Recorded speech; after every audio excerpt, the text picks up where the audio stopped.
আসসালামু আলাইকুম। অষ্টম শ্রেণীর প্রিয় শিক্ষার্থীরা কেমন আছো? সবাই আশা করি অনেক ভালো আছো। তো আজকে হচ্ছে তোমাদের ডিজিটাল প্রযুক্তি বই থেকে 101 থেকে 103 নম্বর পৃষ্ঠায় যে ছক বা সমস্যাগুলো দেওয়া আছে, মানে প্রশ্ন একের সাথে দেওয়া আছে, ছকগুলো দেওয়া আছে, এগুলো আমরা পূরণ করব। তো এখানে দেখতে পাচ্ছ 101 নম্বর পেজে রয়েছে আমরা। তো এখানে যেটি দেওয়া আছে যে প্রোগ্রাম ডিজাইন করার আগে প্রথমে এই সমস্যার সমাধানের একটি ছোট কোড তৈরি করি। তো আমাদের দলের নির্ধারিত বাস্তব সমস্যা সেটা লিখব, এবং প্রোগ্রামের যে ইনপুটগুলো নিতে হবে তার তালিকাটা লিখব, ঠিক আছে। এবং কী কী গাণিতিক অপারেশন করতে হবে সেটা লিখতে হবে, এবং আমাদের তৈরি করার শুরু কোডটা লিখতে হবে, ঠিক আছে। তো যাই হোক, এটা হচ্ছে এই ছকটা হচ্ছে আমরা প্রথমে পূরণ করি, তারপর হচ্ছে আমরা 103 নম্বর পেজে যাব। তো এখানে দেখো আমরা হচ্ছে আমাকে যেটি বলা আছে যে আমাদের দলে নির্ধারিত বাস্তব সমস্যা, তাই না। এই যে প্রথম যে প্রশ্নটা ছিল আমাদের দলে নির্ধারিত বাস্তব সমস্যা, তো এখানে কি লাগবো? আমাদের বিদ্যালয়ে একজন শিক্ষার্থী বার্ষিক পরীক্ষায় বাংলা, ইংরেজি, গণিত, ডিজিটাল প্রযুক্তি বিষয়ে মোট কত নম্বর পেল তা বের করা। তো এটা একটা সমস্যা, তাই না, এটা আমরা বের করব। এবং তারপর রয়েছে প্রোগ্রামে যে ইনপুটগুলো নিতে হবে তার তালিকা দিতে হবে, যেমন বাংলা বিষয় নম্বর, ইংরেজি বিষয় নম্বর, গাণিতিক বিষয় নম্বর, এবং কি ডিজিটাল প্রযুক্তি বিষয় নম্বর। আর যদি থাকে আরও লিখতে পারো। তো তারপর কী কী গাণিতিক অপারেশন করতে হবে? তো গাণিতিক অপারেশন হবে যোগ, এবং অপারেটর হবে কি যোগ চিহ্ন, ঠিক আছে। যে এটা, ঠিক আছে, অপারেটর হবে ই চিহ্ন। তো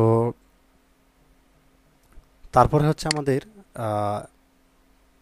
আমাদের তৈরি করা শুরু কোড, এটা এটা লিখতে হবে। তো আমাদের তৈরি করা শুরু আমরা এইভাবে তৈরি করব, যেমন বাংলার জন্য কি লিখবো, equal to input Bangla number, ইংলিশের জন্য equal to input English number, ম্যাথের জন্য ইনপুট ম্যাথ অর্থাৎ ম্যাথ নাম্বার, ডিজিটাল টেকনোলজির জন্য ইজিক্যাল কত ইনপুট ডিজিটাল টেকনোলজি নাম্বার, আর টোটাল ড্যাশ, তারপর হচ্ছে কি মার্ক ইজিক্যাল টু বাংলা যোগ ইংলিশ যোগ ম্যাথ যোগ ডিজিটাল যোগ, তো dash technology print total dash হচ্ছে কি মার্ক।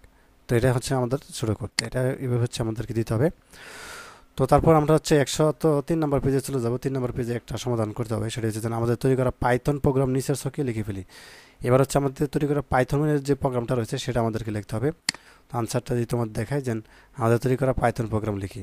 তো পাইথনের যে প্রোগ্রামটা সেটা আমরা এইভাবে লিখতে পারি যে Bangla is equal to input, ঠিক আছে, Bangla is equal to input bracket দিয়ে ইনপুট ব্যাকেট কমা ইন্টার বাংলা নাম্বার কলন কমা হচ্ছে ব্যাকেট, ইংলিশের জন্য ইজ ইকুয়াল টু ইন্ট, তারপর কি ব্যাকেট দিয়ে ইনপুট, তারপর হচ্ছে ব্যাকেট কমা হচ্ছে ইন্টার ইংলিশ নাম্বার হচ্ছে কলন কমা ব্যাকেট দ্যাট, কিন্তু ম্যাথের জন্য সেম, এবং ডিজিটাল টেকনোলজির জন্য কি সেম, এই নিয়মটাই করতে হবে।